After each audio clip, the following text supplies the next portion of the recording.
Well, while we have a few minutes to just let everyone trickle in, I just want to say how excited I am to have Praxie here. Praxie is an incredible astrologer. She is so great at distilling down the identity piece, right? Like everyone wants astrology to tell us who we are, what our strengths are, what our challenges are. The question we always get the most as astrologers is, why am I like this? So I'm so happy that we are going through this topic today because astrology can explain so much about our patterns and who we are. And Praxie is just such an expert on really allowing everyone to shine in their unique beauty in their own ways. And I'm so honored that she's here today, especially with this wild astrology this week, which I know everyone is feeling. This full moon was basically like an eclipse because it felt so intense. With the nodes just having moved into Aquarius and Leo, and Jupiter is now in Leo. And Praxie actually just wrote an amazing piece for our Substack about Jupiter and Leo. So if you haven't read that, definitely go check it out because it really distilled on this idea of more of the focus on yourself, right? For this next year. Leo is all about the self, confidence, putting yourself out there, being seen. And we want to be seen in our authenticity. And that is what this astrology is so much about. And we're going to go through all of the planets, the parts of the chart that just really charge up who you are and are really influential in your day-to-day life. So Praxie, I don't know if you have anything to add in terms of preamble. Before we kind of, honestly, my my intro is so wordy already. It's I want to add things, but it's all things that we're going to be talking about. And as you were talking, thank you so much for that, Michelle, because I was adding the rest of the gifts to my presentation. So now amazing. Praxie is the queen of the gifts, and there are a lot of good ones in her Substack article I communicate exclusively via gift. I love it. Okay, well, we put the Substack in the chat. Alexa will also put a link to book with Praxie. Praxie is, of course, part of our practitioner network here at Laura. So you can actually book a reading with her, which is incredible, and get more of that personalized attention, which I know we all deserve, especially during this transit. Amazing. The link is in the chat. And okay, I'll hand it off to you, Praxie. Okay. Hi, everyone. My name is Praxie. Wait, that's on another slide. Hold on. So why am I like this is what we're talking about. And that's the title page. Let me move on over. All right. Now I can talk about myself. So my name is Praxie, and I consider myself a multi-hyphenate. I'm sure a lot of you guys do. And if you don't, maybe consider it, because we are more than one person. We are more than one. We are not the sum of just one thing, I guess I should say. This is not a cumulative list. This is just a few things that stood out to me that I think are super important to the person that is speaking with you today. So I was diagnosed with ADHD when I was 30 after I gave birth to my first child. And that was a huge light bulb and a huge aha moment for me. I am mom to two small boys. One's named after the sun and one's named after the moon. Can't imagine why I did that. And I just recently became a certified strengths-based practitioner, which is essentially, it's rooted in positive psychology. And my specialty was in neurodiversity, inclusion, and advocacy. And so, as you can see, my children are neurodivergent, I'm neurodivergent, and it was really important to me that I knew how to guide them, nurture them, and anyone else that crosses my path that might need a little bit of help. And so I am in that positive psychology realm. It's also been my background, psychology and early childhood development, which is what I went to school for. I used to be a teacher. Psychology and astrology are actually just the same language to me. I have a really hard time separating the two. It's just the same. And we'll discuss a little bit more about that later. I'm also an operations specialist. I work with clients, neurodivergent clients specifically, but open to all, and help them figure out what the hell they need to do, how to organize things. Don't ask me to organize my life. I'm here for you. Don't talk about me. And, getting their things together. Former podcast host, and I put that up there because it probably is one of my most favorite things that I've ever done, aside from being a mom. And most recently, I officially became a producer, which when the documentary wraps is, done in post-production, I will be IMDb credited. And I was informed that it's not going to be as cute as it looks, because when they go to my page, it's just going to be the one credit.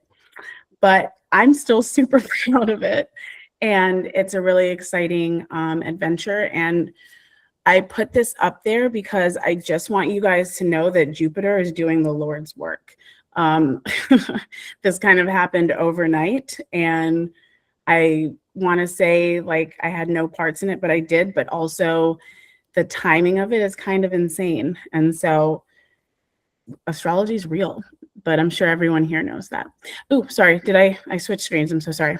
Okay. My big three: Scorpio rising, Cancer sun, Pisces moon. I am all water with a splash of fire. And that has been a theme throughout my life. I am a crier. Everything makes me cry, happy, sad, mad, all of that. And so let's get into the nitty gritty of why we're here.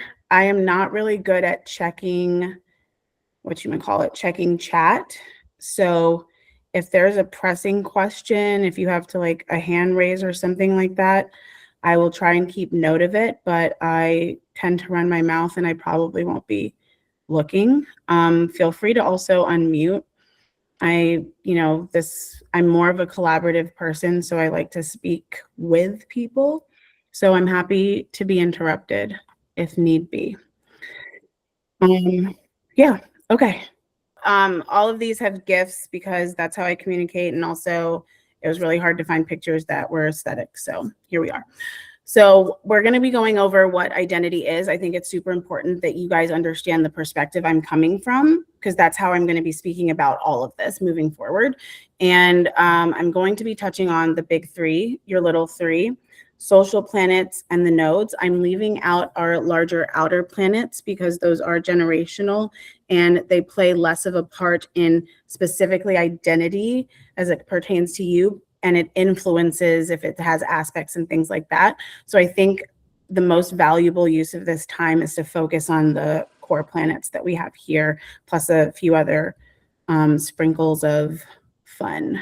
Okay, cool. There we go. Okay, so the first, and if I'm going too fast, or if you need me to slow down or anything like that, find out a way to notify me. Even if it means, girl, pause, shut up, or whatever. Just interrupt me. It's fine. Okay. Let me just make sure I don't exit out of you guys again. Notes. So when I think about the discussion of identity and astrology, I believe that it needs to be approached more philosophically and less technically.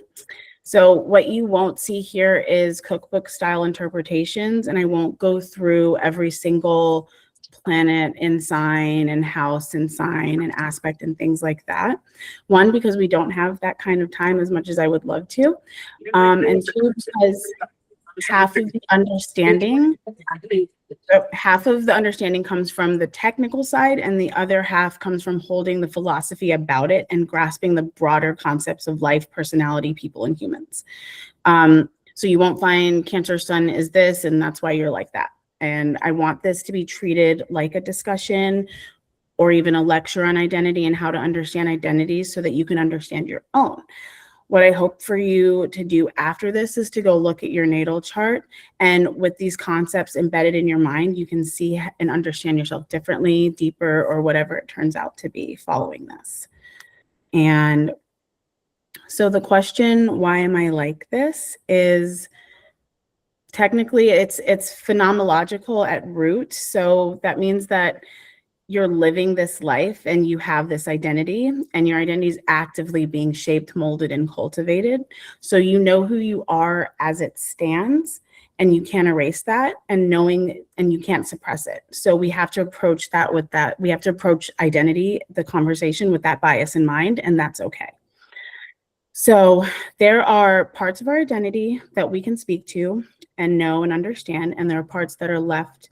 The parts that are left are witnessed by others. And again, we can't shape or alter the perception of us. So our identity lies in what's held between those two versions of you. When I look at a chart, we see that static image, and that's what the natal chart is trying to tell you. And though it's frozen, it was created the moment you were born, but it's a living and breathing and moving through life with you. So if you think you know your natal chart and you can memorize all of the placements because you've looked at it a couple of times or you've sat with it, it's not enough. I'm telling you, you got to look at your natal chart all the time and carry that with you. Well before transits, perfections, before solar returns, because none of that means anything if you don't know who that person is in your natal chart. Oh, I see a question. Okay, so I can see these things. Oh, no, it's okay. My autocorrect will have my name effed up any type of way.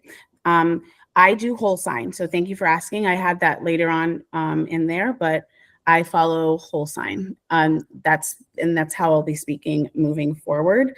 And this is still applicable to any other method of reading a natal chart, but for this discussion, it will be in whole sign. And any other questions while I am paying attention? You're welcome, Eli. Okay, and hopefully I'm not moving too fast or talking too fast. I'm super nervous, which is also super unlike me, but you know what? It is what it is. Okay, so I think that's all for that slide. Oh, okay. Let me just make sure. No, it is not all that for that slide. I have to give you guys my identity metaphor, and then we can move on. So think of identity as a seed. You are born into this world, and the seed is perfect as is. It's beautiful, it's whole, it's uncorrupted, it's unadulterated. As we move through life, we are influenced, we are manipulated, we are indoctrinated, we are shaped, we are formed, and we are molded. We are cultivated, planted, watered, uprooted, all of these things. These are all changes. All of these elements is what we weather. And by the time we arrive at the plant, the flower, the tree, the fruit, we have held every single shift and change in our core. It is all of our petals. It is all of the skin that we hold. It's all of our branches. And it is not one to be separated. And that is how we should view identity, because it came through a process. And what you see in front of you is also not static. It will change. It will grow. It will die and wither, and it will sow its seeds and things like that. So let's hold on to that metaphor about who we are. And I hope that it's okay that I'm spending a bit of time on this, because again, one, I have a hard time separating psychology and astrology, but also I think that we look at identity sometimes as determined, predetermined, or frozen, and who you are, and the question, why am I like this? Well, why are you like this today? Like, why are you going to be like that in the future? And we're definitely not the same person we were when we were 20. I actually hope not, because I don't know about y'all, but I was a mess. So, let's remember that. And I just really think it's important that we have these frameworks. So, building blocks. Oh, shit. I went way far back. Okay, there we go. So like I said, I'm not going to be doing this cookbook style, but what I can do is give you guys some things to think about as we move through some of these placements. Like, let me go back to my speaking notes so I don't speak off the cuff, guys. So crazy. So, ooh, 1 second. Sorry. Oh, yeah. Through elements and modes and houses, we can get a little bit specific about the signs and the placements that I'm going to be going through. And these are some of the core ways that I can talk about them to get a little bit more honed in. And we have elements, which we all know: fire, earth, air, and water. And this is how we, ooh, sorry guys, I'm losing my track. My notes are out of place from my slides, but okay. So we have fire, which is Aries, Leo, Sagittarius. It runs on energy, drive, inspiration. A planet in fire acts and initiates with warmth. We have earth. We have Virgo, Taurus, Virgo, Capricorn, runs on the practical and the tangible, which is, think about earth and that the things you can feel. It's very sensory related and output related. It's a planet and earth builds, grounds, and wants real results. Air, Gemini, Aries, Gemini, Libra, Aquarius, runs on ideas and connection. A planet in air thinks, talks, and relates. And then we have water, Cancer, Scorpio, Pisces, runs on feeling and intuition. A planet in water feels its way and bonds deeply. So when you consider the elements when it comes to identity, remember, you have to remember the element, not just a Cancer, because you think Cancer, nurture, but you have to think about what water is and how the role water plays in identity, the role any of the elements play. Modes, which is one of my favorite and slept on concepts particularly. I am very fixated on modes because I can see a person and you can see a fixed energy. They feel and look like a rock. And I feel like someone in here is going to know what I'm talking about. Like, you meet a Taurus or you meet someone who has heavy fixed energy and they feel like a pillar. Or you meet someone who has predominantly mutable energy and they kind of feel like they're floating. I feel like this is a very water sign thing for me to say. But if you know, you know. But cardinal planets or signs are our initiators, okay? They start all of our seasons, and they're the ones that begin the momentum. And I want you guys to remember that modes don't exist in isolation, or at least that's not how I view them. We need every single step of that process. We need all of the modes to complete something, to come full circle.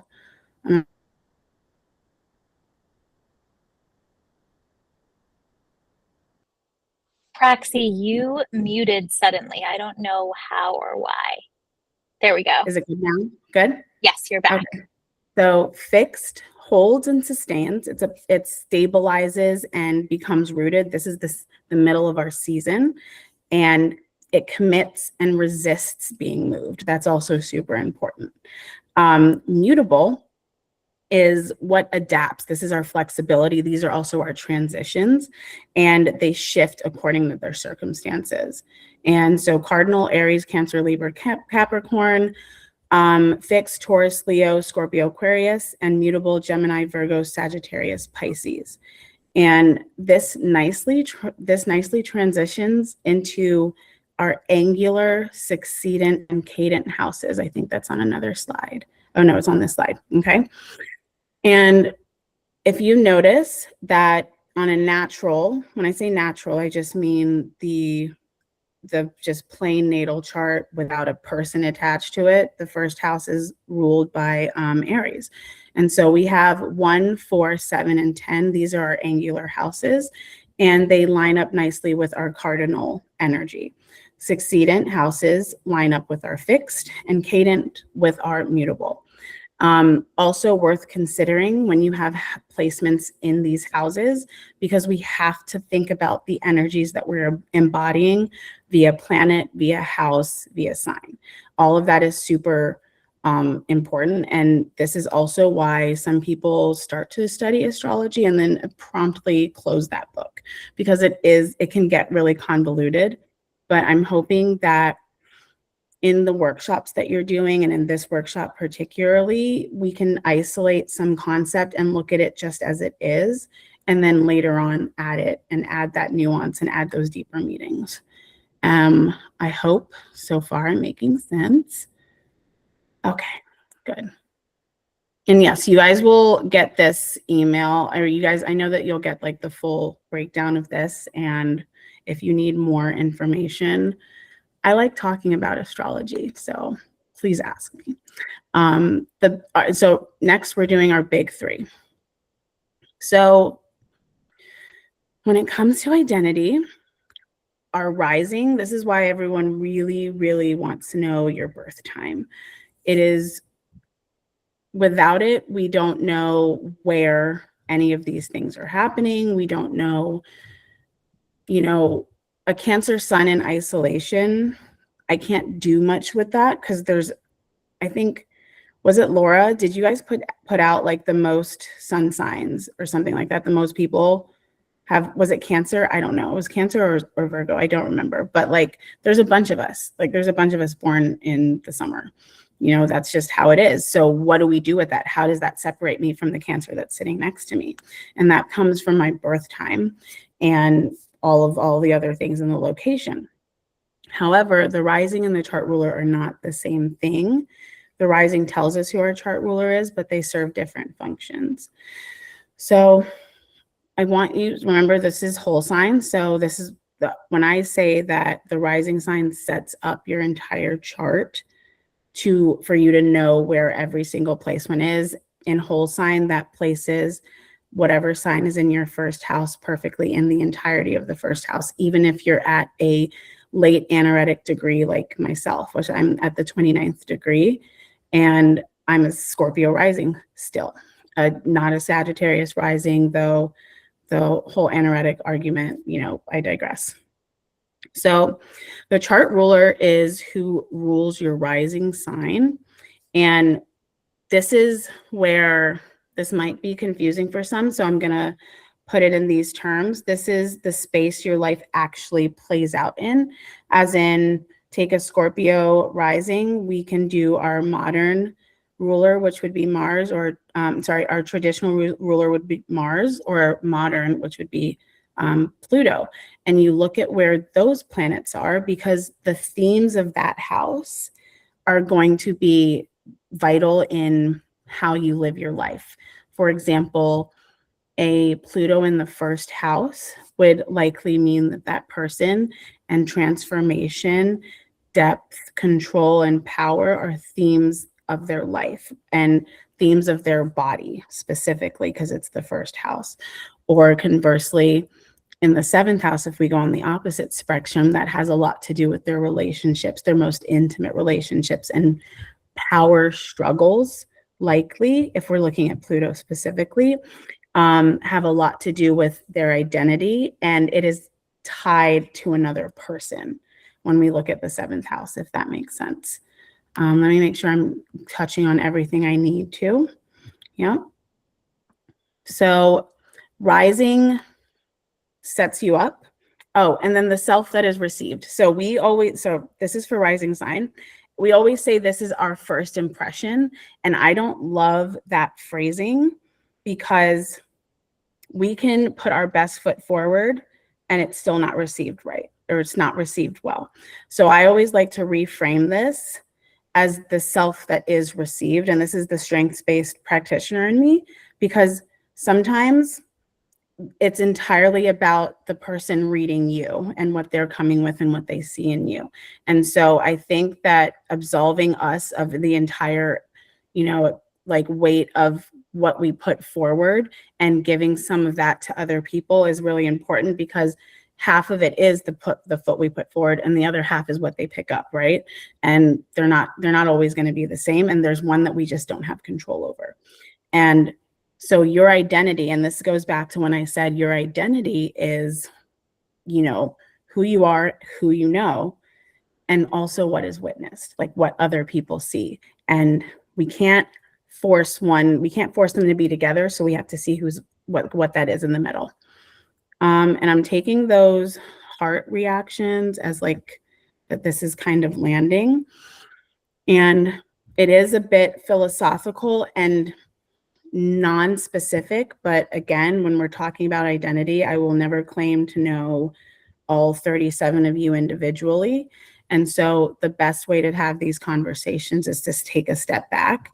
And with this information, now apply it to your rising sign. Now apply it to your chart ruler.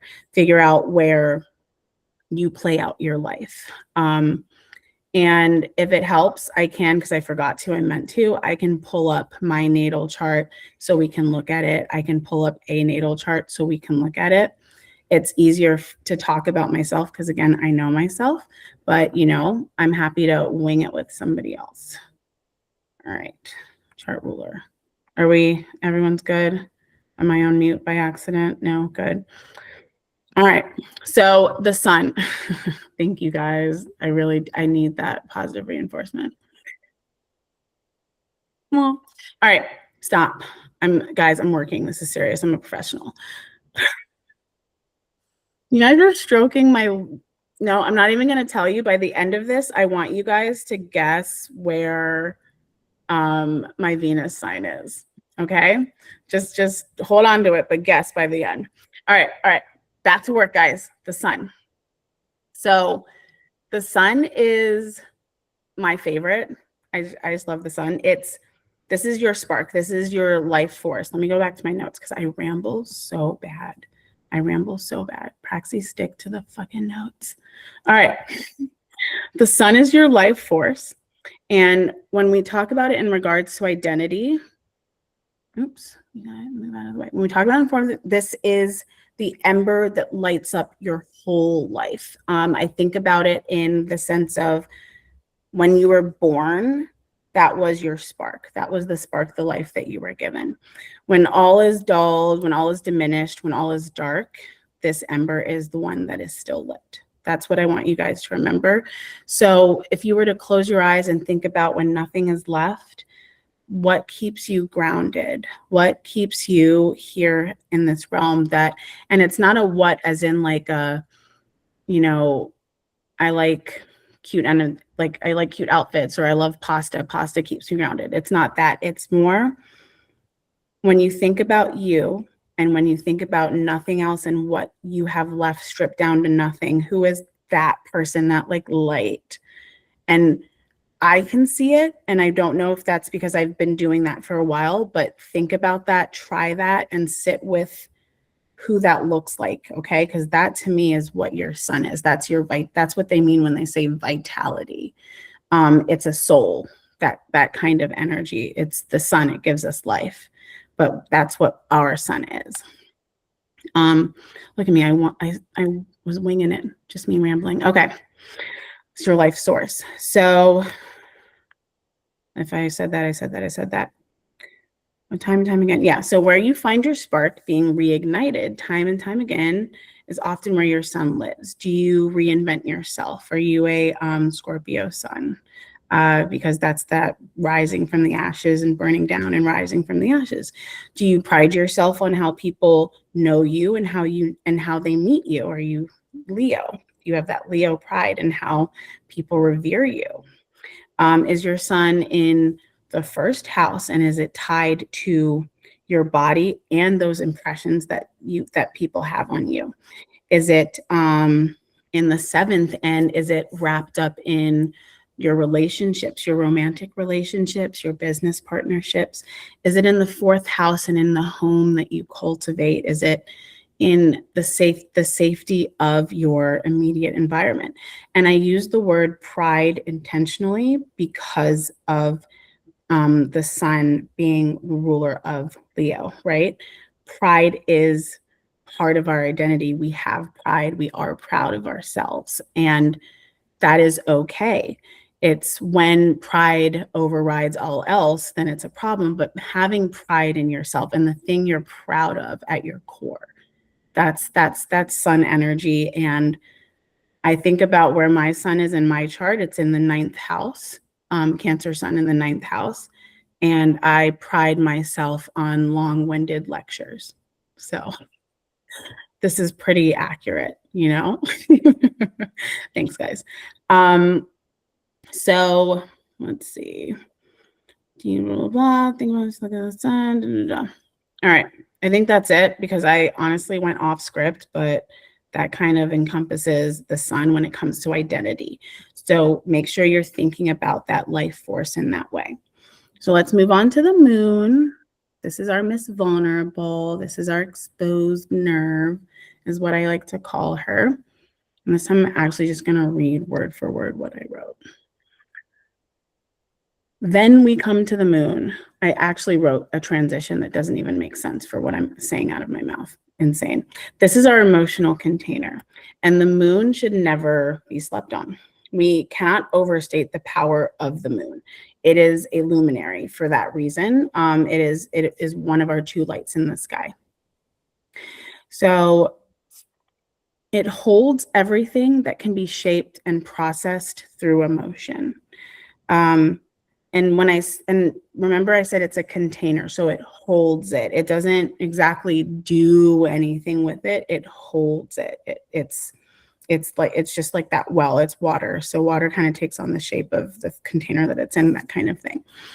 So your moon sign is a space of vulnerability, simply because in an isolated sense, this is an extremely sensitive placement, given that it's ruled by Cancer and it lives with water. So we talk about feelings, we can't leave out things like instinct, we can't leave out intuition, and we can't leave out trauma.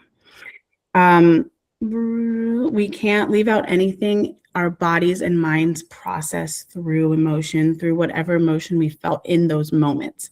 And when it comes to identity, and this is a little psychology coming into play, don't underestimate how much your identity played into what you did, how you think, and how you feel. We are primal creatures at our baseline.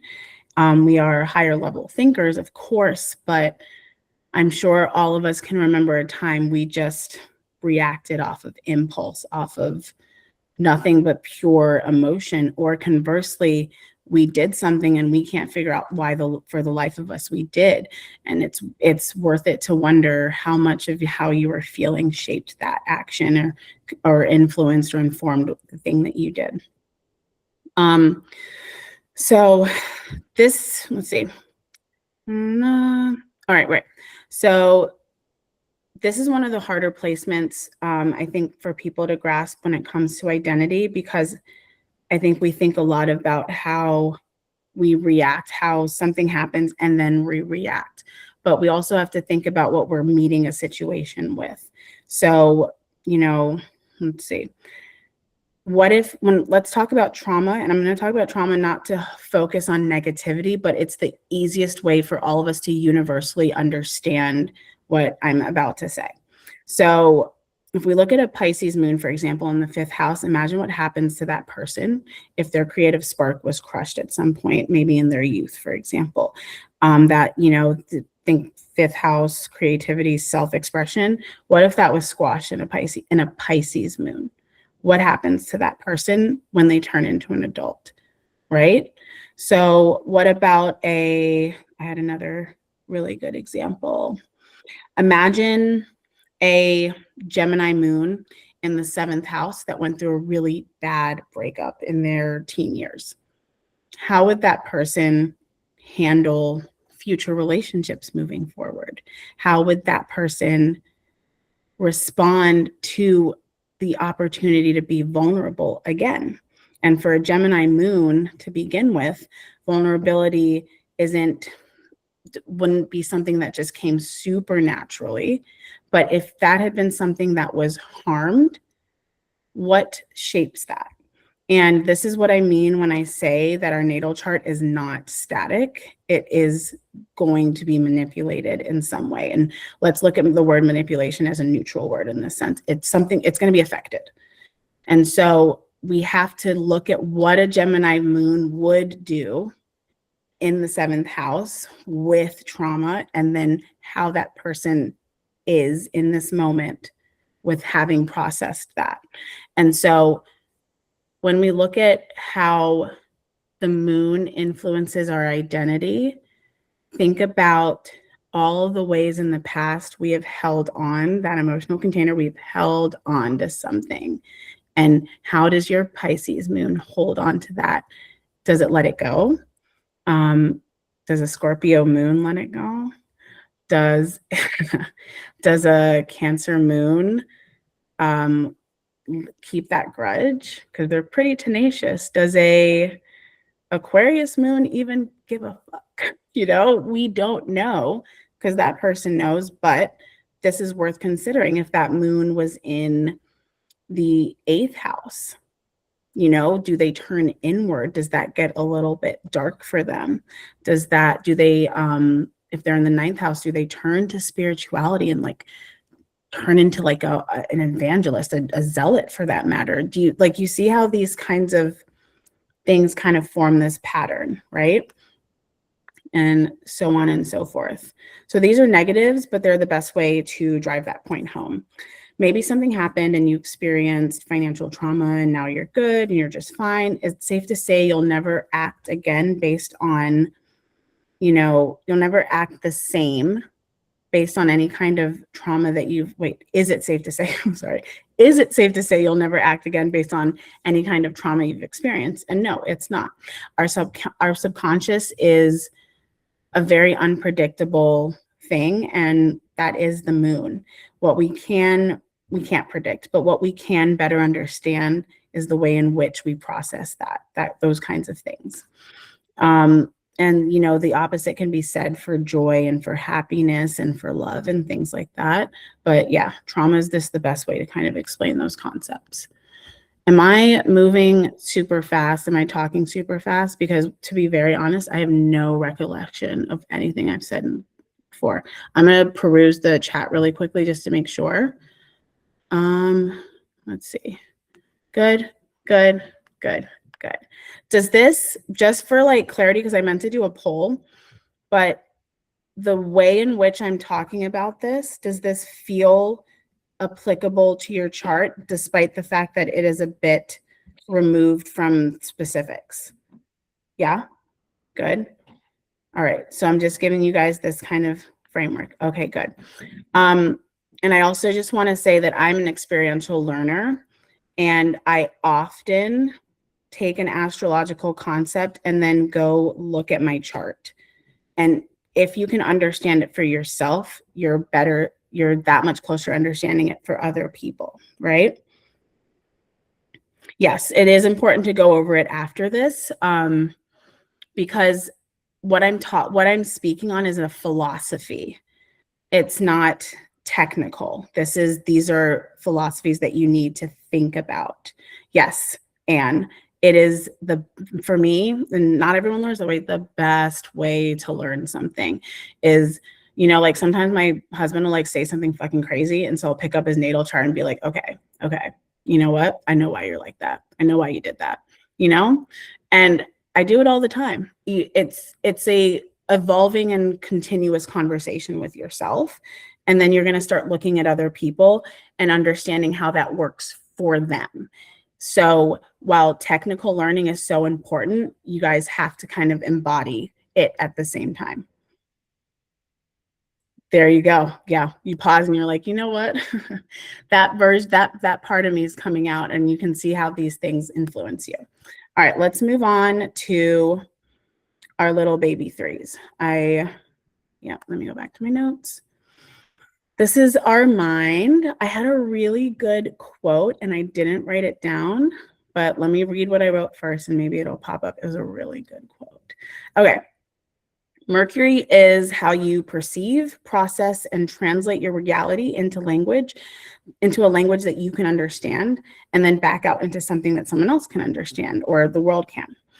It's how we communicate, it's how we learn, it's how we think, and it informs how we form an opinion. When you're considering, for example, a Gemini Mercury, you're thinking of collection, connection, and exchange. And that's for someone who has a Gemini Mercury. But let's also remember that Mercury rules Gemini and Virgo.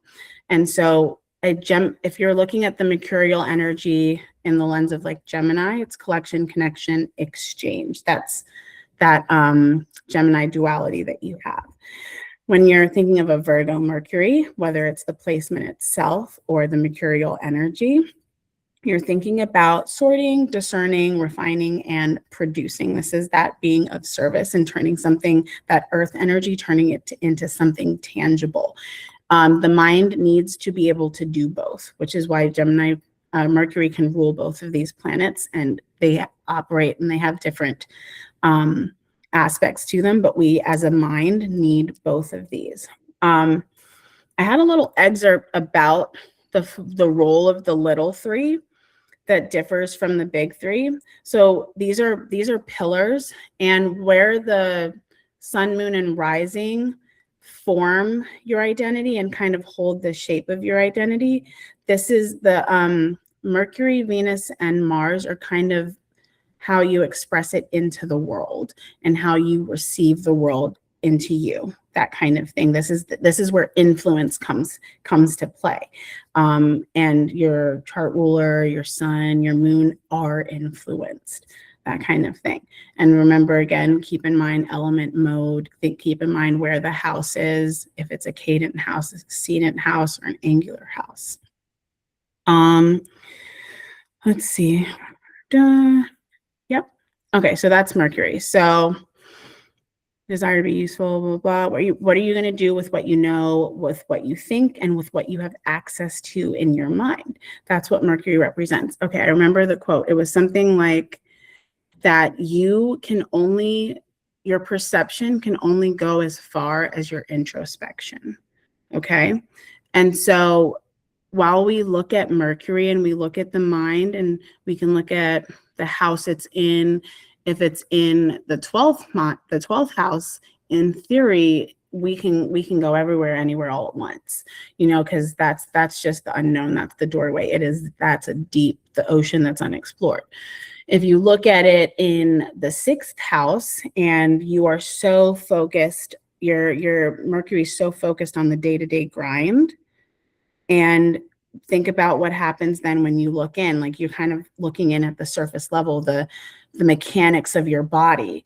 But if we can expand that depth, if we can expand our minds outwards, we can expand our minds inward. And so this is just true for anyone's mind. But then we look at a placement like, let's say, what sign have I not really talked about for a minute? Let's talk about a Leo Mercury. If we look at a Leo Mercury, are you receiving information with a, when I say self-centered, I mean that neutrally. Have you centered yourself with this information and made it about you somehow? Because that kind of boxes you in. And as a Leo Mercury, it might be important to separate yourself from things that you hear. Separate your pride from things that you hear, separate criticism from things that you hear, because it might stop you from learning something, right? Versus a Virgo Mercury who's hypercritical. But if you're only hypercritical and you don't leave any room for error, you can't see past error, that keeps you closed-minded. But do you see how both people can become closed-minded, but for different reasons? There we go. That's how we need to really think about Mercury. And that's what I mean by your perception you have limits. And if you keep those limits up, then it keeps you closed-minded. And everybody has the capacity for that. And the same with being open-minded. And that's how when you take in information and you look at your identity, that's how we are formed, like the people who wear, I was going to do a hat, but I'm going to go a little bit more neutral and say like the juicy on the butt, like where you wear it on, like you wear a label on yourself, that kind of thing, that information that you put out there. It's really important to see how your opinions and things like that form that identity that can be witnessed. But also, if you continue to try and embody this version of yourself, but it's boxed in, you have to kind of think about the way that you think. You have to think about the way Mercury lives out in your chart. A good example for me is my Mercury, which is aspected by Saturn, but my Mercury is in my 10th house, and I think very big picture. I think very, what impact will I leave? What impact will my words have? What impact will, this opinion have in the long term? My partner's Mercury is in the 2nd house, and he is always considering the money. He's always considering the finances and the way that he understands economy. And hello, mother. Hi, my mom. Anyway, it's really distracted me. It's okay. So he has his Mercury in the 2nd house, for example, and is it in the 2nd house? Yeah, it's in the 2nd house. He has his Mercury in the 2nd house, also conjunct. Thank you, Mom. Can you leave now? He has it conjunct his sun, and so that conjunction, that connection of his, my Joe, stop. No, it's not cute. She knew. Thank you. Bye. So his Mercury and his sun are conjunct, so they can't be separated. And this is another thing I guess I didn't mention. Let's talk about aspects for a second. And this is me again going off script. What's new? So let's talk about aspects. That way you can keep it in mind moving forward. Aspects, whether it's conjunctions, oppositions, sextiles, trines, they all play a part, as in they color the point that you're looking at. You can look at a sun, and if it's aspected by a Neptune, but you're focusing on the sun, then consider how the Neptune influences it. If it's a trine, then that's a harmonious influence. If it's a square, then it's a challenging. So how does Neptune challenge the sun? If you're looking at Neptune, you want to look at how the sun challenges Neptune. And so when we're looking at conjunctions specifically, if they're really close, I'm going to say close for me is 5 degrees or less.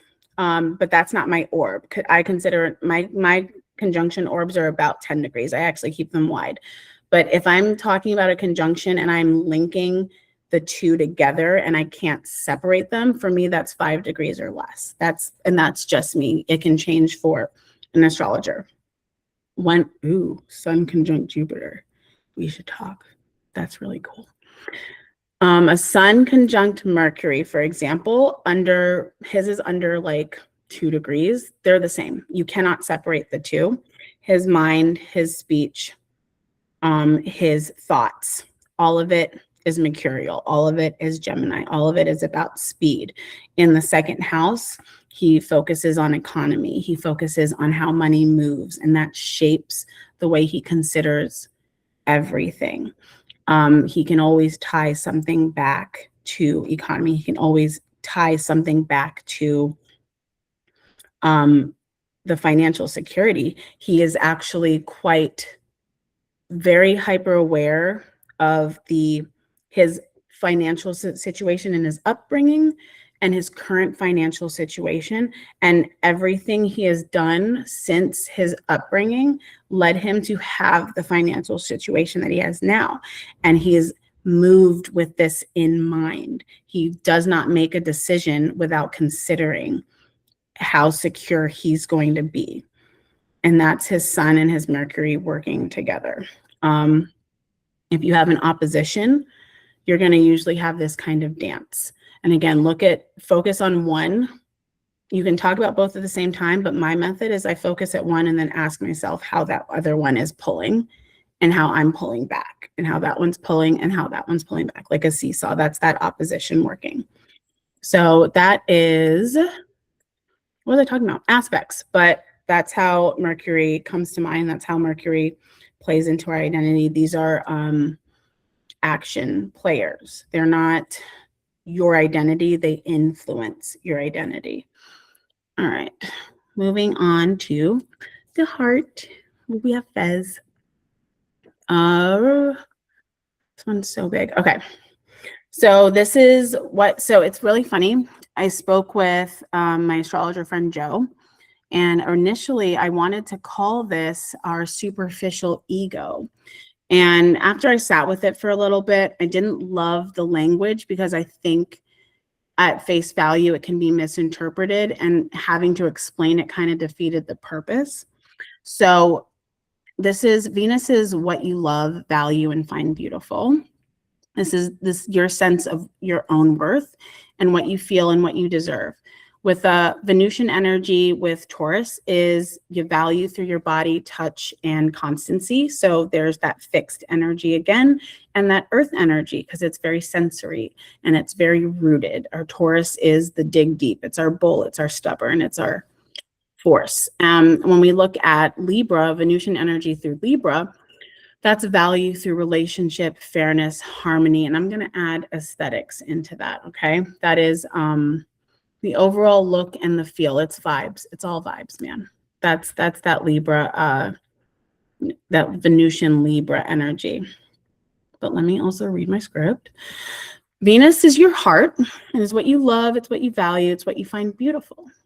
It's also something a little bit important. It's that self-worth, that self-esteem. And I'm going to paint this in a picture about, I'm going to use ableism, okay? Because I am disabled. I had not always been disabled. I became disabled when I was 25. So I had lived a full life, able-bodied, and then transitioned into severe disability. And my sense of self-worth plummeted when I became disabled. Why? Because as hard as this is for me to say, I had internalized ableism. I did not find myself worthy. And by default, that means that I don't find others like me in that situation worthy. And that's just the hard truth. So think about your self-talk. Think about the way that you view yourself. You are very unique and very special. You are anointed and wonderful, all of you, every single one of you. With that said, a lot of people have similar journeys and similar experiences as you. And would you look someone that you love going through what you're going through or who they are and tell them they aren't worth it, right? And so when we look at the heart and we look at Venus and what we value and self-worth, it is really important that we consider how we feel worthy and how we believe we are treated and how fair we think we are, because that extends into how we view the world and how we see the world and we approach it. And that is not to shame anyone. That is not to say that, you need to always think that shit roses and sunshine. Like that's not the case, and that's not realistic. With that said, let's talk about an Aries Venus in the third house, right? And so you are the person that with Aries Venus in the first house, you're likely very, the word superficial keeps coming to mind, but it's not superficial. It is quick pleasure. It is quick satiation. Okay. It's quick worth. It's something that you can do almost impulsively. So it's this tangible kind of love that can be easily accessed. There's no work to get to it. There's no work to get to the love that you have, the love that you give. It's very quick. It's not love bomby, because I would consider that more a Leo Venus. I'm talking about myself, but it is very you get caught up in the feelings, caught up in the moment. You get caught up in communicating it and sharing it and giving it. And it's just very quick and very fast. That's that Aries Venus in the third house kind of energy. And again, always remember that there are so many other factors and facets that might shape or change the way that this kind of comes out. But also the Aries mindset of being self. And so as it relates to your heart, you're going to, when you think about fairness and being fair to someone else, you're also going to be you're going to likely try to be fair to yourself as well, because it's really hard for you. And by you, I'm talking about like an Aries Venus, so to speak, to separate what feels balanced for you and balanced for someone else. Conversely, you take a Libra, and a Libra Venus is home here, but it also can be a little bit not demure, not the word, not demure, but it's a little bit not people pleasing, because it also sounds negative, but it does want you, the other person, to also have that fairness, it's more self-giving, it's more selfless. So where Aries would be more focusing on what's in it for me and what's in it for you, Libra is more what's in it for you, because that feels fair despite what that Libra Venus wants for itself, because that to it is worthy of.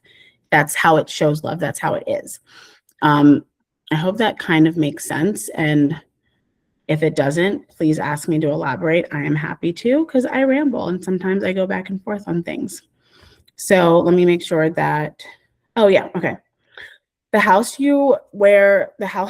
tells you where you go looking for love, where you go looking for worth, and where that worth gets negotiated. This is where the lived experience layer matters. A Venus that was rejected or made to feel its taste or its worth was wrong can carry that. Think of a second house Venus that lived through scarcity, and it's tied to its worth and what it has. And Taurus is, in my mind, Taurus is security and safety at its base level. It's that shelter. And then we have Libra, and that means if we're at Libra, that means we've evolved past that base need, and we can find safety in another person. We can find love and worth and value in other things. We can have that more elevated experience. But when you experience scarcity of that or lack of that, how do you move? How do you love? How does that change what you feel like you're worth? How does that shape it? I like really nice things. Did I already ruin it and tell you guys my Venus? Maybe I did. Hopefully you guys forgot and someone's gonna guess.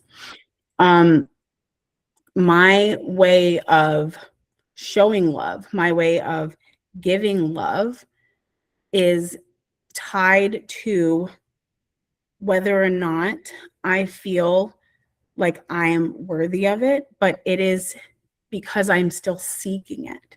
I still want it. There are some placements that may retreat. There are some placements that may avoid it, may suppress it, may, say, I don't need it, I don't want, I don't love it, it's not worthy, it's not worth anything. And there are some that in the absence of it will keep finding it or keep looking for it or keep seeking that kind of thing in order to satiate what they need for themselves. Is everyone still following so far? Yes. I did. Oh, damn it. But it was just like a really good example, so that's okay. So I did spill. I know that I'm in my mom's room, but can she get the hell out of her room? That woman. Anyway. All right, the drive. Jasmine gets it. Like, oh my God, Mom.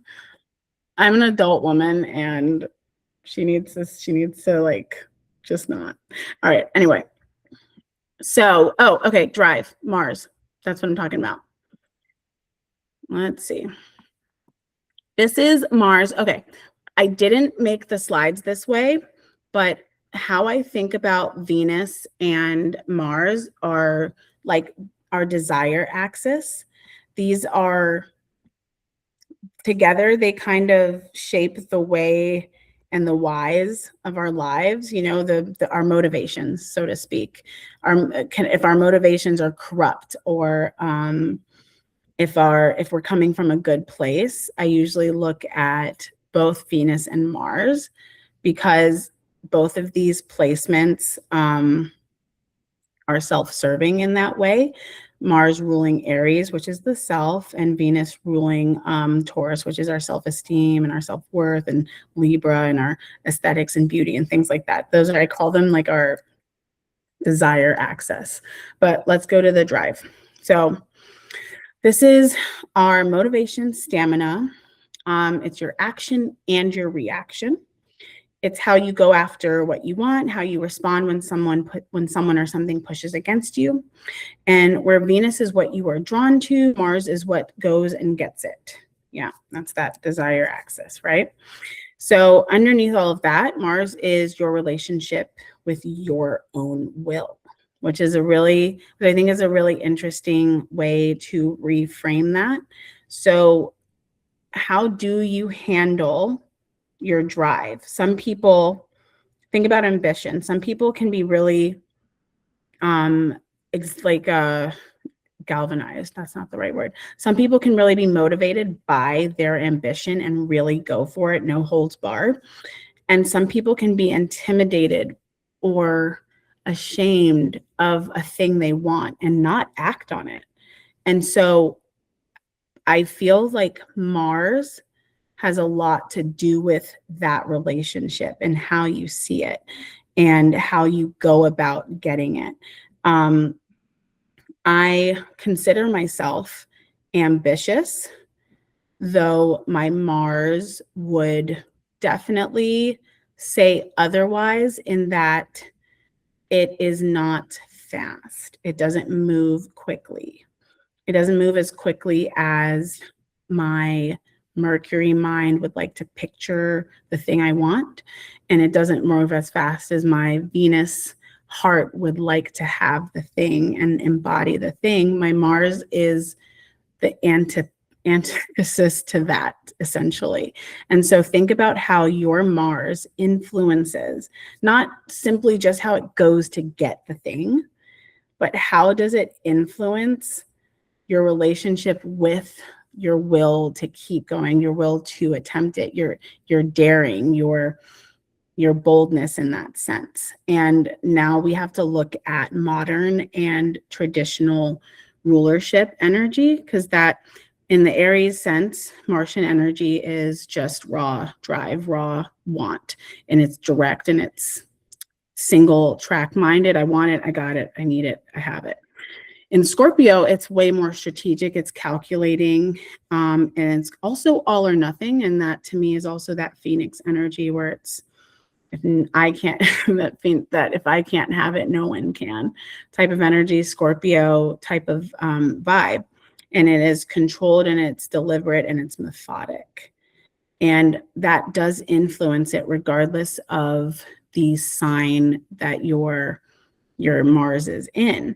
It adds on to that. So we can take a Pisces Mars and see how that sign take the path it takes. And it's likely not a direct path, and it's likely not a quick path, but it is a more considerate path. It is careful. It's more careful, and it's more hyper aware of consequence, I would wager, and more aware of other players at stake, versus a for example, let's use a Aquarius Mars, where Pisces is considering the effects and is approaching things with a little bit more compassion, and Aquarius is approaching it more as a egalitarian type of mentality, in that I want this thing, but how do I balance my want for something with the want for the people? And that the people could be in regards to, you know, the community that they're in immediately, the school that they're in, the church that they're in, office that they're in, and they have a level of community think in their action. Well, while it's for them, by them, it still has that air of this is for us, versus Pisces, where it's like, I don't want to be the reason why anybody or anything is harmed in my actions and in that drive. And so their relationship with the way they go about it informs the way that they go about it. Does that make sense? Is that too nuanced, or is it too confusing or convoluted? Let's see. I'm going to read what Eli said. Basically, if I want something, I think a lot about what things I have to do so I can make the best situation out of it or actually gain it. Eli, did you share what your Mars was at all? Yes, no?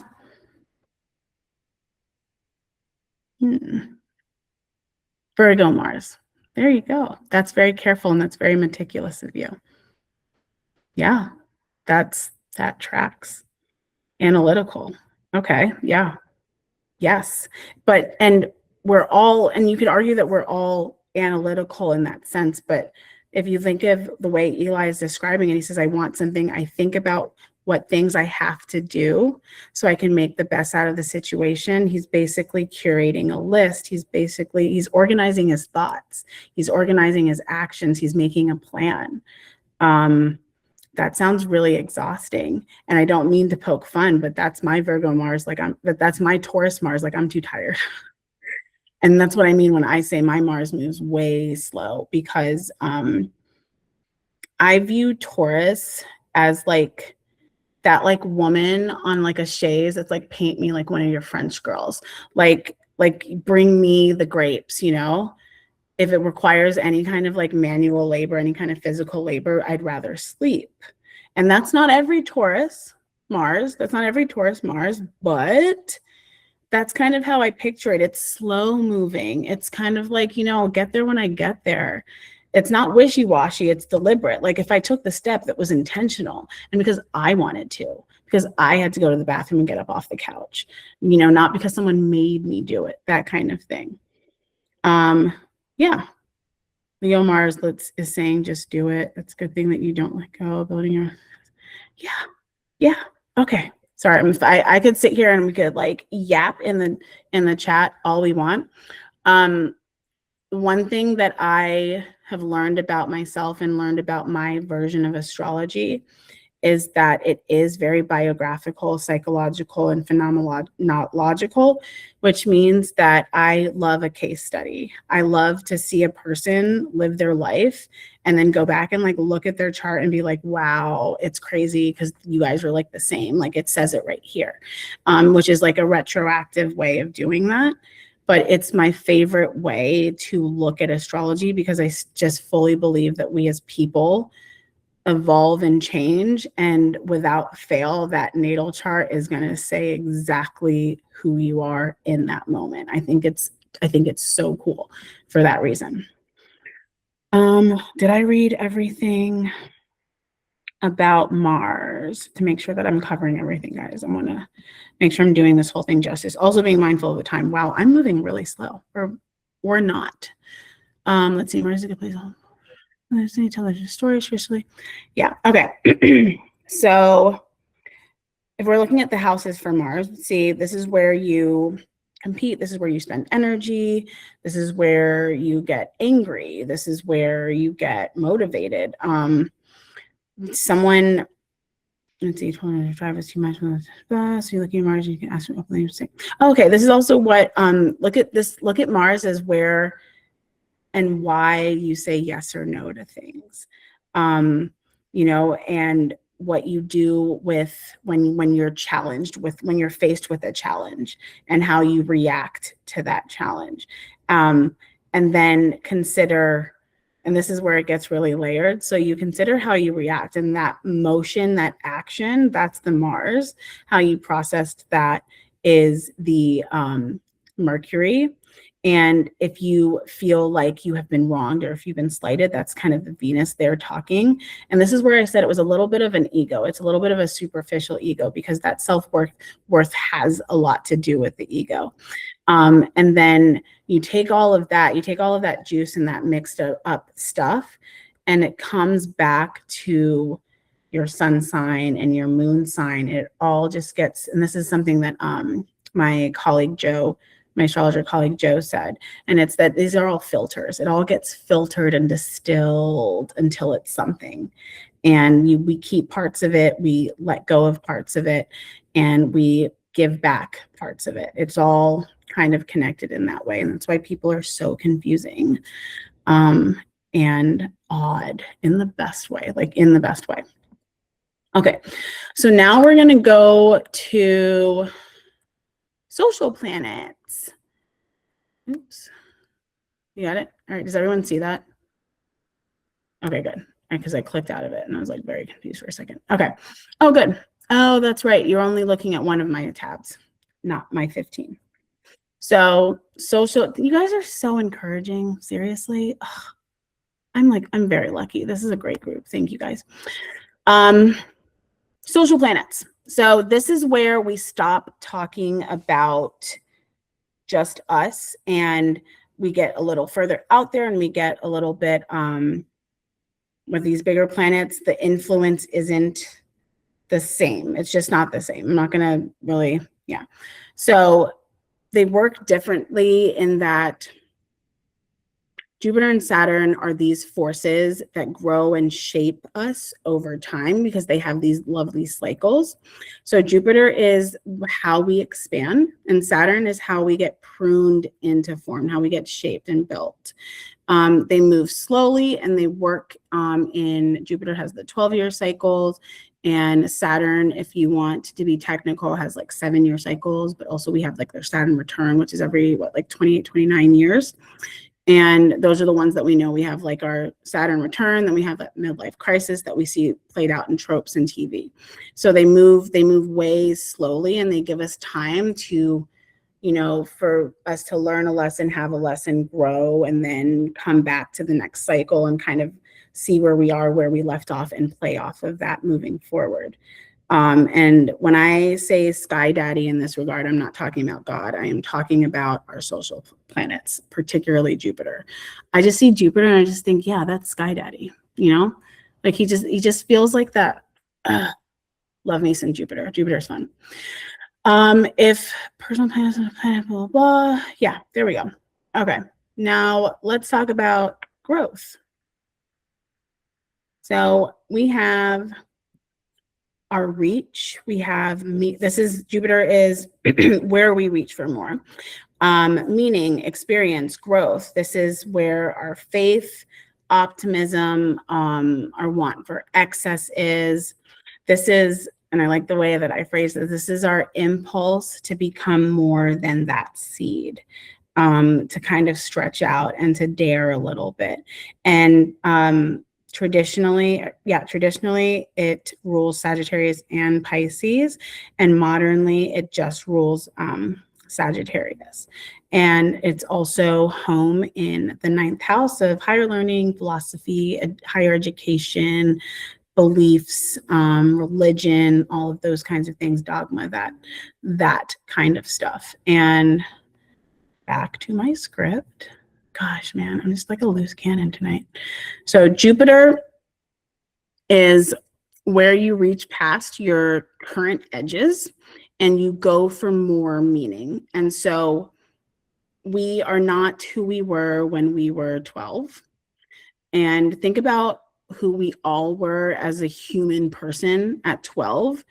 Likely entering or have recently entered puberty. So that's growth. We're literally changing in that cycle, right? We are, our bodies, our minds are shaping. Funny enough, the age of reason is, and I know this because I'm counting down the days for my kids to become reasonable people, is 7, where something happens in our brain. Oh, that's Saturn. I'm jumping ahead. that's Saturn, but let's talk about Jupiter. So we're 12, our bodies are changing, puberty, whatever. Our voices get deeper or higher. We get really tall, growth spurts. I think at 12 or 13, I was like 5'6", and that was it. Like I got to the height I am now, and then that was it. That was that's all Jupiter wanted to do for me at that time. But that's kind of how you want to look at these cycles, because it comes around again, especially when it comes back home to where it was in your natal chart. It's going to expand everything and all the themes of that house and anything that it influences. And I want us to look at Jupiter more neutrally and less positively, mostly because some growth is super uncomfortable. Puberty sucks. Like teeth coming out of your mouth, like just think about it. Like think of Jupiter as like pushing in your adult teeth. There's a reason why we were teething when we were younger, because I can't, like, we don't want to remember that. That sounds painful, but it was good because we needed those teeth, right? So growth is always good, not always feels great. And Jupiter doesn't come here to change us. It's here to grow our identity. It's here to mature our identity. I like Jupiter the most when I'm looking at transits and things like that, mostly because I feel that I experience Jupiter transits clearly. I almost know exactly how they're going to affect me, except for this time around where my other astrologer friend actually, I thought I would travel more and she thought I'd be more visible. And wait, it was both. The answer was both. But anyway, Jupiter is one of those things. Hold on, let me read this really quick. It's our philosophical seeker. And so the growth is also going to be one of those things that it changes your perspective, because that is the nature of Jupiter. That's the nature of things in the 9th house. This is about our outlook and our this is our broad, big picture information, right? Remember what I said about the mind and how we can only see as much as we can see, and how we can only go in as deep as we can see outwards.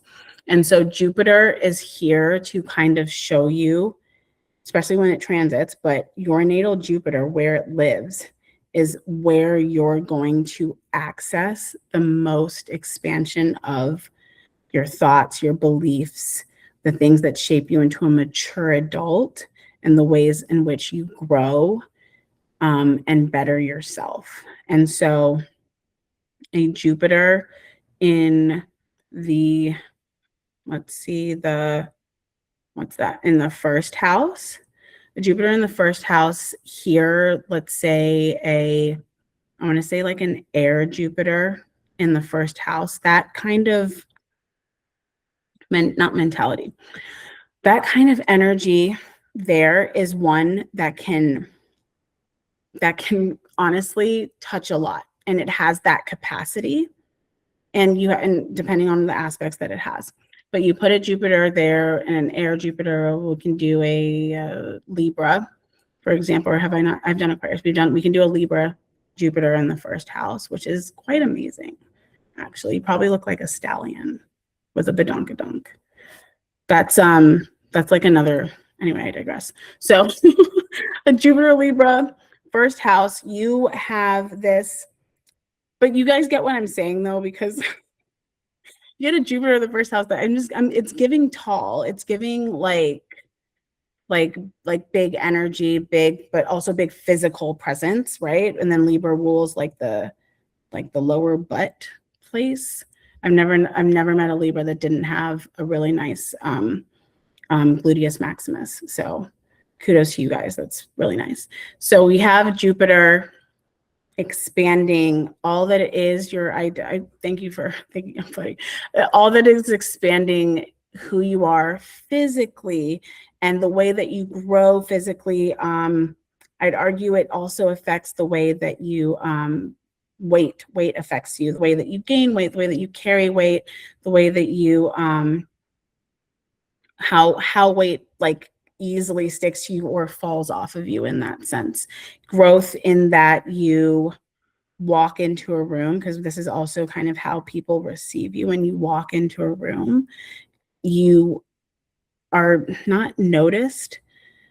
But then again, Libra making kind of like working the room, that kind of social butterfly energy with a Libra Jupiter, like you're probably everyone's friend. You're probably the person that has an entourage. And being a Libra Jupiter, that is also very important to you. In terms of energy, more inward, and makes the individual more introspective in regards to, yes, retrograde planets is the turning inward, and that's more internally experienced versus externally experienced. And this may also be where that where body and growth and things like that kind of change, maybe growth spurts when you're a little bit younger, so to speak. And so you look at, what was I saying? Jupiter in first house Libra, that kind of person is influence, and they grow through their social circles, and people get to know them through their social circles. They get to know themselves in that way. They get to know, how in the way that people receive them. And it would likely be a large amount of people that they get to, that know them, that experience them, because they have that effect, that expansive energy, that relational and relatable energy, given that it's a Libra. They will likely, in the Jupiter cycles that return back to home, continuously learn about themselves and learn about their impact on people through those connections, those multiple connections. And they don't have to be deep in this sense in the first house. And a lot of people, it's like I said, it feels very entourage-y. It feels very, a lot of people know you and have these impressions of you that you get to experience because you have those relationships with them. Jupiter in the fourth house is likely this feeling of, not even a feeling, this Jupiter in the first house is usually a place where you are cultivating and creating. And don't think luxury, don't think mansion, but think of this policy where what's mine is yours. When you come into my home, you also, because Jupiter does not discriminate. Jupiter does not stop at just you, and it expands anything it touches. So in the fourth house, anyone that comes in is your home. That is very generous energy just as a default, because everything kind of gets enveloped, but also that can create a little bit of blurred lines. It would likely be hard, for example, if a colleague was welcomed into your personal space in that sense, it would probably be hard to make that separation again, because you have now kind of enmeshed. And this is what I mean when I say Jupiter is neutrally just expansion. It kind of like envelops, it kind of swallows, and it kind of takes everything in. And in these cycles, if a Jupiter was returning back to the fourth house after 12 years, so to speak, and it's touching in your fourth house, you are either refining what it is your home looks like. And again, growth can look like realizing you should have closed the door and not let a lot of people in, and that your cup runneth over with what you have. Growth can look like eighth house Jupiters. Ooh, 1 second. Let me finish this thought. Growth can look like you're realizing that you are living a little bit smaller, and you want to open that up a little bit more, and you want to let people into your secure place, and you can feel safe in yourself and know that in letting people in, you are still safe. A Jupiter in the eighth house is nice, in my opinion, or not actually. So Jupiter in the eighth house can almost feel like, okay, positively, you are probably someone who other people and their what they have, their values, their finances, those things like that seem to be given to you, gifted to you. You handle it, you deal with it, or you help them grow it.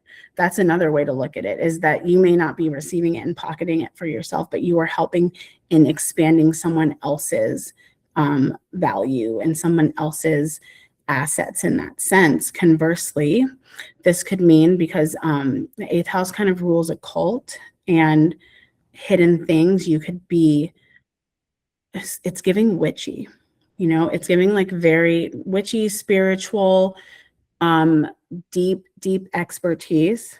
Oh yeah, I'm looking at the time. Oh, okay, guys, I gotta wrap it up because I'm like running on and on and on and on, but we'll get into it. Guys, I could do this all day because I genuinely love talking about people, and I really do like these questions about you specifically because I want to answer them. So if you have questions offline, like literally text a girl. Okay, structure. Saturn. This is where I was talking about. We have midlife crisis. We have our midlife crisis, we have our Saturn return, those kinds of things. We talk about at 7 years, we have the age of reason. There's a reason why at 7, there's something happens to our brains. We kind of like come into like our logic and we become more reasonable, we become more not trainable, not malleable, but able to be shaped and able to be guided in that way, because this is our structure and we need that. Where we have boundlessness with Jupiter, we need structure with Saturn.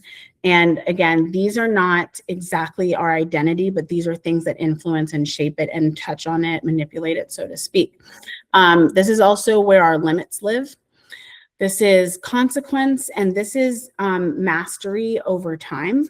This is where we have to really dig deep and cultivate something. These are places where things don't come naturally, and growing pains. Like Jupiter, you just grow. With like Saturn, this is like growing pains. It's kind of rough, that kind of thing. It's also pruning, it's also cutting, it's also clipping. It's taking what doesn't work and letting it go. Think of Capricorn. In the winter, there's no flowers, there's no trees, it's down underneath, and you may think everything's dead, but it's doing some deep work in the depths, right? It's sowing its roots, it's doing the hard stuff, it's doing the not so cute stuff. That's Saturn, okay? And that's how Saturn influences us in 7-year cycles and 29-year cycles and our midlife crisis. Like it is constantly doing that. Aspects of Saturn, squares, trines, things like that. Some are gentler, some are a little rough, right? But you know, those Saturn returns when it comes back to home, it's kind of saying like, look at the mirror, like, hey, did we do the thing? Are you like, are we like, let's lock in, that kind of energy. So let's quickly go over the nodes and Chiron. And I only very lightly dusted on these. So nodes is one of those other seesaw axis things. And I always say that your north node is a thing that you'll never get and you'll never catch. And you don't want to, because it's like peaking in high school, okay? And you don't want to peak in high school. You are still alive and there are still more to achieve. That's your north node. And I have this switched in my sheet. I don't know if you guys can notice it, but I have them switched, and that shouldn't be the same. So where south node says your growth edge, unfamiliar reach, that should say north node. And so north node is unfamiliar and it is uncomfortable, and you're not going to feel naturally like you're leaning into it, but it is a place that you want to start working towards and heading towards. And it's not the same as like your chart ruler, because your chart ruler is guiding you and you are kind of already embodying it. Your north node feels a little foreign, and it's the thing that is literally opposite of where you're the most comfortable and your default skill, and it's your past, and it's just this safe zone. And that's how they juxtapose it. And it's something in your life that you kind of play around with, and you're going to go back and forth. And that's very normal. That's the human experience. If you fall into your south node, sometimes you just need it, and that's okay. Everyone needs a break. Everyone needs to just kind of know that they're capable before being thrown to the wolves every 2 seconds. But throw yourselves to the wolves every so often. That's what you want to do, and that's how that works. And our last one is our wounded healer. Ooh, why is it not clicking? There we go. Our wounded healer is a wound that never fully closes. It's where you hurt, and that becomes a skill. This is something that you can harness and turn on its head. And it's different from Saturn's limit and its mastery, because Saturn is something where you can master anything. You can, even if you're not that great at it, if you're not great at math, you can master it with time, so to speak. This wounded healer is something that is very personal to you and in a very personal place, wherever it is in your chart and how it's affecting you, that can turn into something that then heals other people. Okay. That's how Chiron differs from the discipline and the structure that Saturn wants to give you. Oh, and that's it, I think. And let me go back to this one. You guys can still see it. Those are my socials, my QR codes on Substack and on Instagram, but also TikTok. But I'm not like always on social media, if not ever. I do a lot of writing for Divergent Almanac, and I like to write about concepts through the lens of astrology, again, because that's really just what I love and love to see why people are like that and explain it through astrology. So if you like to read things and you like people who are chronically online, that's kind of your jam. And then, oh, wait, okay. So I'm gonna show you guys this because it's question time and you can ask questions, but I'm gonna leave this up here. That way Alexis and or Michelle can tell you what this is here, and then we can do questions. Or you can just DM me. Yeah. Thank you so much, Praxie. This was so incredible and so informative. Like, just truly getting the best download ever. As someone with Venus and Aries and just lots of Aries planets, I really appreciated this, and in my Saturn return. Yeah, this is our Laura's beta. I'm sure a lot of you guys are pretty familiar with this by now, or you've heard from someone on the Laura team. But yeah, you can scan this and literally join and be one of the first users of the app. We literally just rolled this out a couple weeks ago, so we are like beyond excited. Some of the feedback has been so incredible. We're really, really pumped to bring this to the community, connect with more practitioners, and yeah, make astrology more accessible, just fun, all encompassing. We're really excited. So feel free to scan this. You can just like sign up. Shouldn't take too long. If you run into any issues, you can email me, alexa@getlaura.com. And yeah, if you're not on the app yet, or you are on the app, I hope you're loving it. And yeah, let me know if you have any questions. And for Android, we only have iOS right now. Our engineers are working overtime to get the iOS out, and then we will move on to Android, and we'll let you know when Android is available as well. Feel free to take up that time, and because that will be closing pretty soon, mostly because exciting, I'm working on producing an astrology show, and because I really want to make astrology more mainstream, and I'm tired of all these other things being on TV, and astrology is like my life. So anyway, so please, sign up or talk with me and ask me questions. Daniela, yes, I do. Do you consider the Lilith house to make a stellium, or the nodes and vortex? Yes, I do. I don't normally have Lilith or the vortex when I pull a natal chart unless it's specifically requested. Mostly because, as you can see, a lot can be discussed with just the traditional placements, but I do consider that a stellium. And I also think you yourself know better than anyone if you feel that concentration of energy. I talk to people and they'll say something and I'm like, why do you sound so insert placement or insert sign? And then we pull up their chart and they have this concentration of energy right there. And so if you feel that you embody that, if that sits with you and that sings your song, then I would absolutely consider it. And I feel, Daniela, if you're asking, it's because you have some pull towards those placements and or you want to understand them a little bit more, which is very valid. Joe has 2 massive stelliums. Let's see. What are my thoughts on Cassini's? I have one with Pluto. I like anything attached to the sun. Again, that's your vitality, is absolutely worth considering. And also Pluto is an extremely intense planet. It's about transformation, and it's not one that I feel like you could ignore.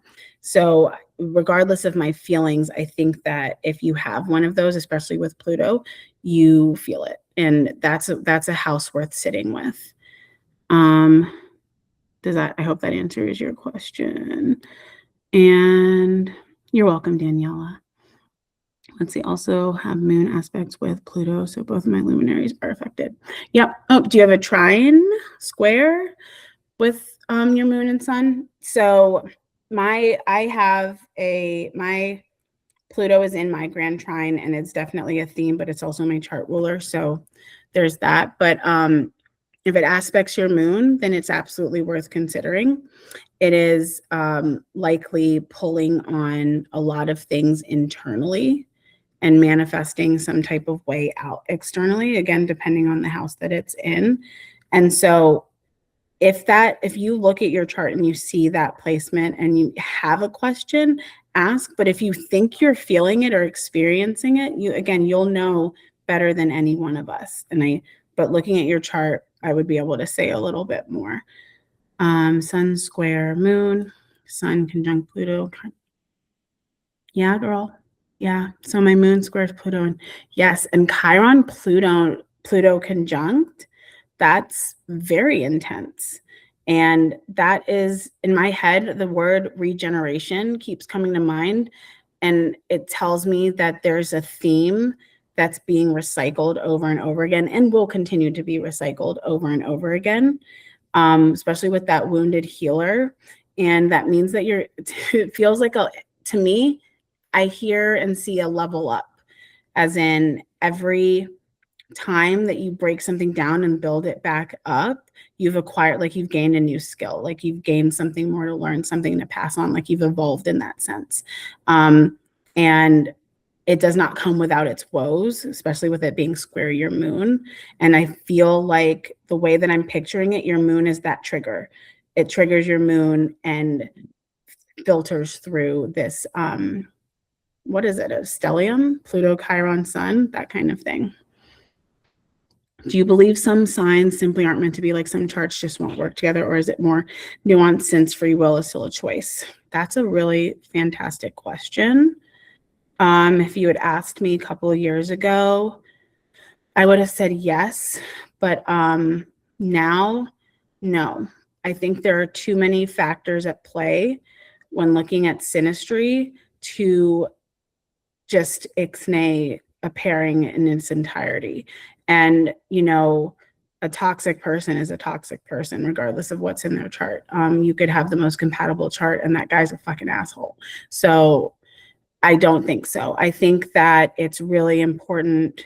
Thank you, Jennifer. I think it's really important to look at everything, the person and where they are there, because if they're living their least evolved version, it doesn't matter what's in their chart. But if they are, all great and sunshine and things, but technically incompatible, I don't believe it. I just don't. I think that there are things in there that are symbiotic, or you lack something that they have and they lack something that you have, and now you're complementary. So where there's compatibility, there's also, I have 0 air in my chart. I have 1 air placement in my chart. My partner is a lot more air than I am. And so he has something I lack. And that is actually to my benefit. And I'd like to think to his benefit as well. Does that make sense, Daniela?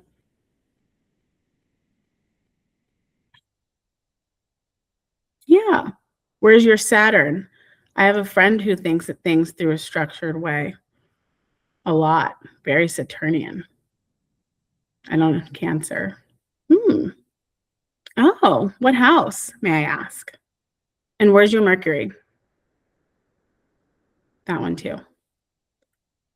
I'm a 9th house Cancer. Oh, cute. Okay.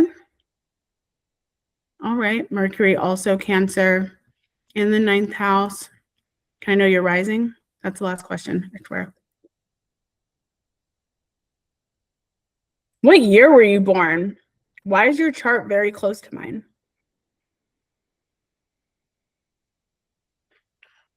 Okay. Please tell me there's other people here that were born in the 1900s. Thank you. Thank you. Whew. 2004, Daniela always throws me off because that's not real. Like everyone was born like in 1995 and under, because like you guys are 5, right? Like it's only 2000. Then you guys are babies. But all jokes aside, Daniela, 1994, you are thinking it very big picture. Maybe not so structured, but very cursory glance. Water is compatible with water, earth, fire is compatible with air, fire, that kind of thing. And you have to get really nuanced when it comes to a natal chart. You also have to be very intersectional, because it is impossible to look at astrology and not consider what that person went through, because it is not all sunshines and roses. And, people have been through things. So when you say, wow, you have a Jupiter in the 2nd house, you should be bawling. And you're looking at that person and they don't know where their next paycheck is coming from. We can't do that. So it's really important to take into consideration every facet of a human being with their natal chart. And I'm saying that as with a psychology background, and fully believing that astrology is amazing and very accurate.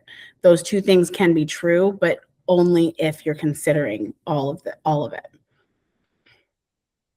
Yeah, Capricorn rising. That makes sense. Any other questions? If not, or if you have any follow-up questions, I am very easy to approach, whether it's formally or informally.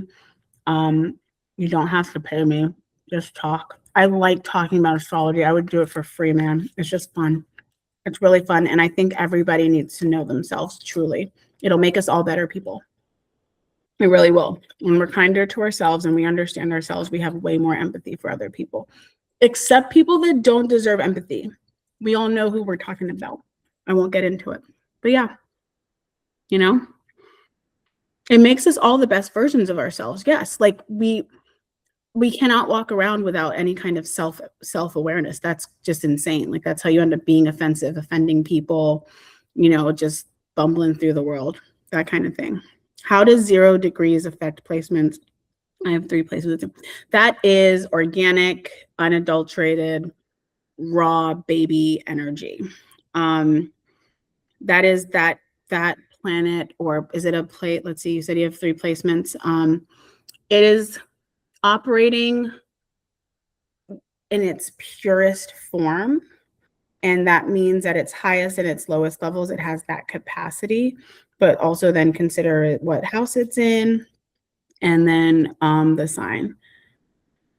Scorpio ascendant, 4th house Lilith, Sagittarius Mercury, 2nd house, 4th Lilith, Sagittarius Mercury, 2nd house. Okay. Yeah, wait. Oh, Jennifer, this is you. Okay. Oh, and these are all 0 degrees. Okay. And so when you say, so the 0 degrees, how does it affect it? That's what you're asking. And it affects it, not that it does affect it. It's just that it's how that energy is expressed. A 0 degree Scorpio ascendant is, that's raw. It's very raw. And it's interesting because I'm a 29th degree Scorpio ascendant. So I don't genuinely feel like how I present classically Scorpio rising, with that intensity, with that seriousness, with that steel gaze kind of thing. Do people ever comment on the way that you look? And I mean, quite literally, like the way you look at them, your eyes, your body language, your presence, so to speak. Thank you. I would think that that's like my Pisces moon, Cancer being a little bit stronger than that aneretic degree. Yeah, when you were younger. So like as a child, you were out here scaring people. That's our answer. And you also have a Pisces moon. Okay. So then so this is where phenomenology comes into play. Okay. So this is an actual case study, Jennifer is. is that she asked how 0 degrees affects a placement. And I asked her to describe situations and where I could surmise or we could deduct exactly the answer to that question. And we're working together in a collaboration to figure that out. And she says that how old are you right now, Jennifer? You said you were in the 90s, right? 20, Jesus. Babies, all of y'all. Okay, you're 25, which means that you were young. So when you were younger, you were intimidating to other people, and yet you have a Pisces moon. I'm a Scorpio rising, and I have a Pisces moon. And no one has ever, my nickname is literally Bubbles. My childhood nickname is Bubbles. I was always bubbly, except for when I got mad.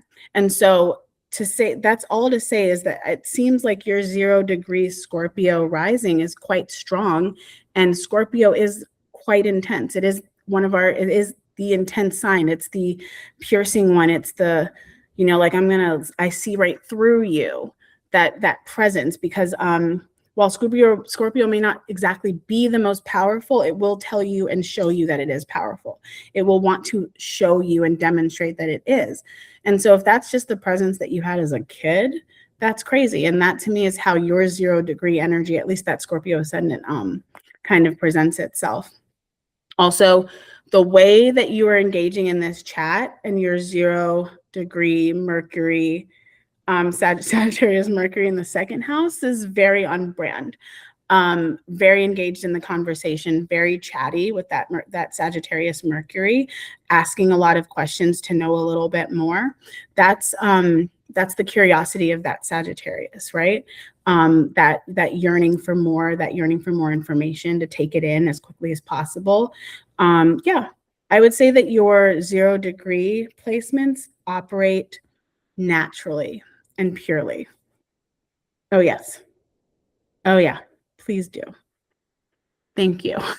I think that the door is closing on this amazing conversation. You guys were a great audience, whoever is left. And again, reach out to me on social media, reach out to me wherever. I will chat all day long about it and ask questions. I like teaching and, being a person to sound ideas off of and collaborate, like that's just fun. So whatever you guys need to do. Thank you guys. You're so nice.